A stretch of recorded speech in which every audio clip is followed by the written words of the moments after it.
सारा विश्व रे चली आसिला महामारी जहाद्वारा प्रत्येक टी मनीष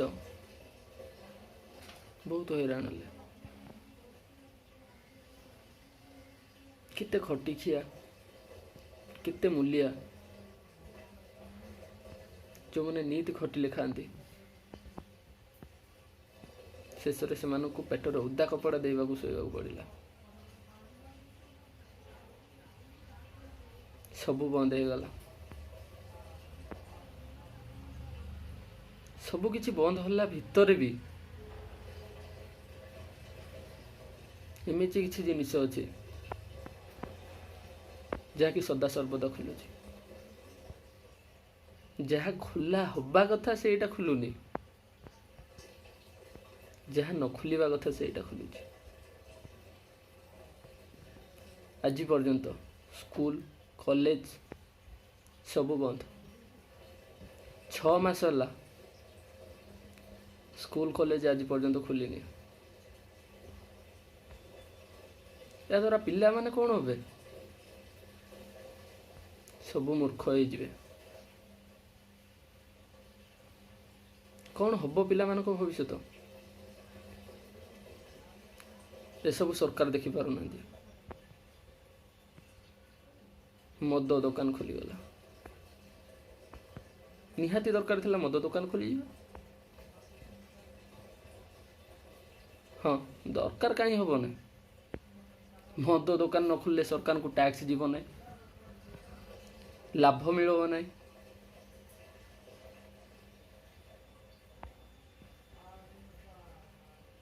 मद पाई लाइसेंस मिल जाउछि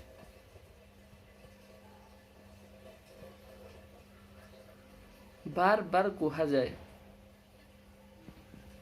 ओडिशार मद हटाओ से ही मद पाई दिन को दिन बहु अत्याचार चली सब सरकार देखुना।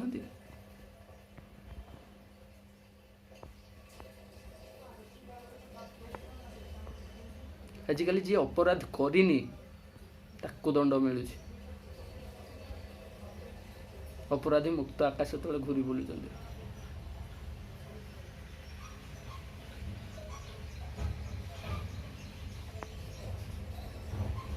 कौन चली ओडिशा रे कंपनी नहीं लक्ष लक्ष पिला प्रति वर्ष पास आउट होउजंती माने फ्यूचर करिवे कौन सरकार जानू ना।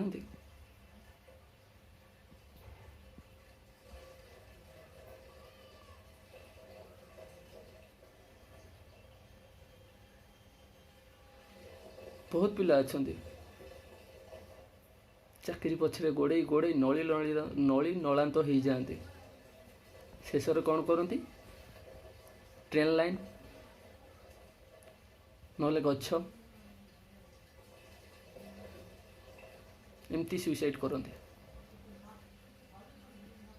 सरकार को भल लगुच भारी भल लगुच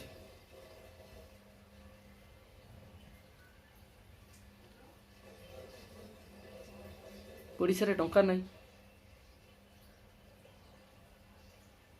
सरकार को फंड को टंका आसुनी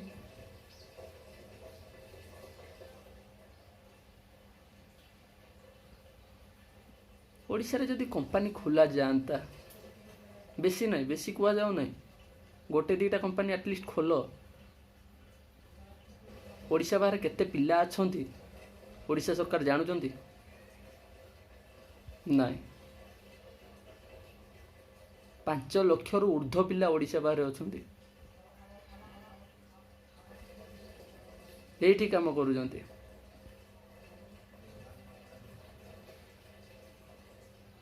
तो ओडिशा रे जन्म की लाभ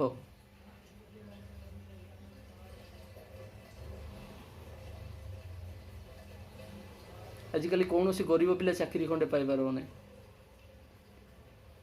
कहीं ना गोटे शिक्षक पुओ ही शिक्षक हम पुलिस पुओ ही पुलिस हम आ गोटे एमएल पुओ ही एमएल हम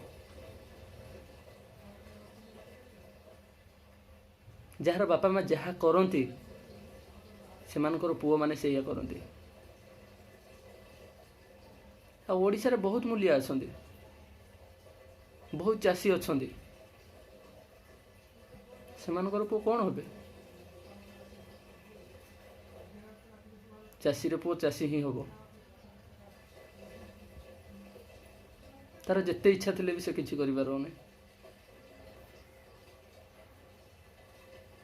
କାରଣ ପାଠ ପଢ଼ିଲେ କିଛି ଫାଇଦା ନାହିଁ ତା ପାଇଁ। ପାଠ ପଢ଼ିଲେ କ'ଣ କରିବ ସିଏ? ଚାକିରି, ଆଜିକାଲି ଚାକିରି ହେଉନି, ଚାକିରି ବିକା ଯାଉଛି, ବହୁତ ଡୋନେସନ୍ ଦିଆଯାଉଛି। ତ ଗୋଟେ ଗରିବ ମଳି ମୁଣ୍ଡିଆର ଛୁଆ କ'ଣ କରିବ? ଓଡ଼ିଶା ସରକାର ଦେଖୁନାହାନ୍ତି।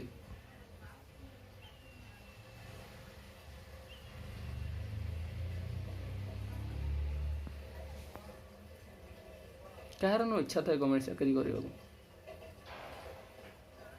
ସରକାରୀ ଚାକିରି ଖଣ୍ଡେ କରିବାକୁ କାହାର ନ ଇଚ୍ଛା ଥାଏ? ଯିଏ ସିଲେକ୍ସନ୍ ହେଇନଥିବ ସେ ଚାକିରି କରିପାରୁଛି, କାରଣ ତା ପାଖରେ ଟଙ୍କା ବଳ ଅଛି। ସିଲେକ୍ସନ୍ ହେଇଥିବା ପିଲା ମଧ୍ୟ ସରକାରୀ ଚାକିରି କରିପାରୁନାହାନ୍ତି,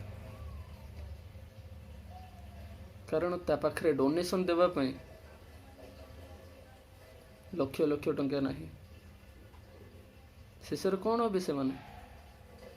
ଓଡ଼ିଶା ସରକାର କ'ଣ ଦେଖୁଛି? ଆଗକୁ ଯେଉଁ ପିଢ଼ି ବାହାରିବେ ସେମାନଙ୍କ ପାଇଁ କ'ଣ ଅଛି ଓଡ଼ିଶାରେ?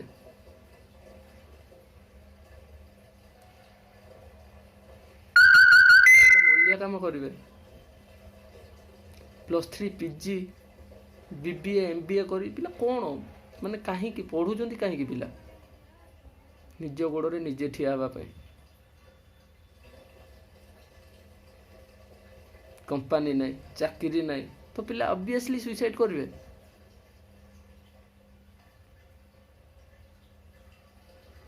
ମଦ ଦୋକାନ ଖୋଲିଗଲା, କାହିଁ ଆଜି ପର୍ଯ୍ୟନ୍ତ ସ୍କୁଲ କଲେଜ ଖୋଲି ପାରୁନାହାନ୍ତି? ସ୍କୁଲ କଲେଜ ଖୋଲିଗଲେ କରୋନା ହେଇଯିବ? ମଦ ଦୋକାନରେ ଯେ ମଦ ନେବାକୁ ଲାଇନ୍ ଲଗାଉଛନ୍ତି ପିଲା, ସେତେବେଳେ କ'ଣ କରୋନା ହେବ ନାହିଁ?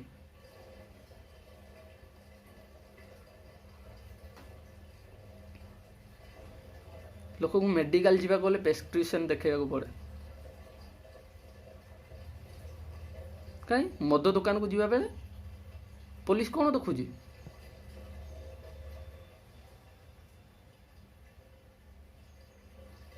ମଦ ପାଇଁ ଅତ୍ୟାଚାର ବଢ଼ି ଚାଲୁଛି,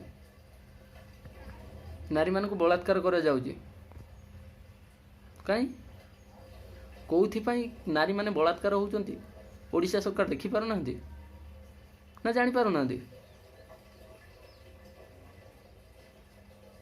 ଏମିତି କରିଦେବି ସେମିତି କରିଦେବି, ଖାଲି ଭୋଟ ପାଇବା ପାଇଁ ବାହାନା। ସରକାର ଗଢ଼ି ସାରିଲା ପରେ ଆଉ କିଛି ନାହିଁ।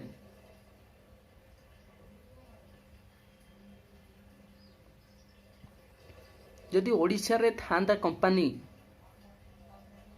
ଓଡ଼ିଶା ପିଲା ଓଡ଼ିଶା ବାହାରକୁ ଆସନ୍ତେ କାହିଁକି?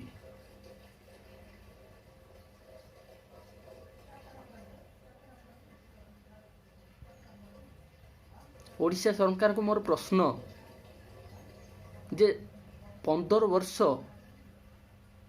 ରାଜୁତି କଲା ପରେ ଓଡ଼ିଶା ପାଇଁ କ'ଣ କରିଛନ୍ତି?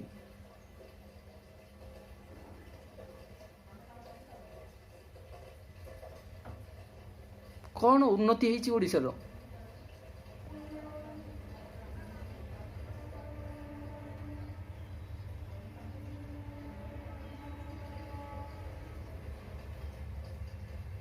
ଏଠି କଥା କହିଲେ ମୁଣ୍ଡ ଯାଏ।